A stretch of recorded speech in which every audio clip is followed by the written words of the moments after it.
আজকে আমরা আগরতলা জিআরপি থানা এবং বিএসএফ এবং আমাদের আগরতলা আরপিএফ এবং আমাদের যে আরো সিস্টার এজেন্সি আছে, আমরা সবাই মিলে আগরতলা রেল স্টেশনে মোট 4 জনকে আমরা গ্রেপ্তার করি। তো 4 জনের মধ্যে 3জন বাংলাদেশি ন্যাশনাল আর একজন আছেন যিনি মানে আমাদের ত্রিপুরার বাসিন্দা।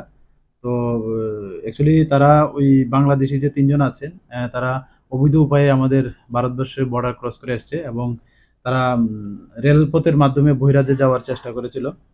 তো প্রাথমিক জিজ্ঞাসাবাদে তারা বলেছিল যে তারা কলকাতা হয়ে গুজরাটে যাবে, এরকম বলেছে। তো নাম জিজ্ঞেস করলে বলে একজন হলো মনমুংসিনু মগ, যিনি খাগড়াছড়ি জেলার অন্তর্গত বাংলাদেশ। অন্যজন হলো সুকি আক্তার, উনি পটুয়াখালী ডিস্ট্রিক্টের বাংলাদেশ।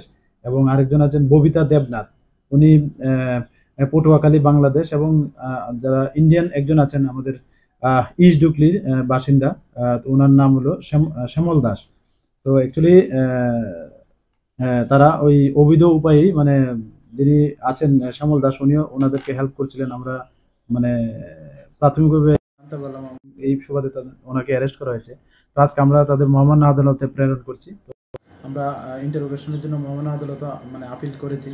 তো দেখি যারাই এটার সঙ্গে যুক্ত থাকবে আমরা অবশ্যই তাদের আইনের আওতায় আনব। কেন এসেছেন, কি উদ্দেশ্যে? কেন বলতে, এখানে যেমন যিনি মগ সম্প্রদায়ে যিনি আছেন উনি বলছেন যে কাজের সন্ধানে, এরকম বলেছেন। তো আর অন্যজন যিনি একজন আছেন যে সুকি আক্তার, উনি আগেও এসেছিলেন ভারতবর্ষে, আগেও মানে বেঙ্গালুরুতে গিয়েছিলেন এরকম বলেছে। তো কাজের সুবাদে গিয়েছিল, তো ওখানে আবার ওই সীমান্ত দিয়ে মানে কলকাতা সীমান্ত দিয়ে নেমেছিল।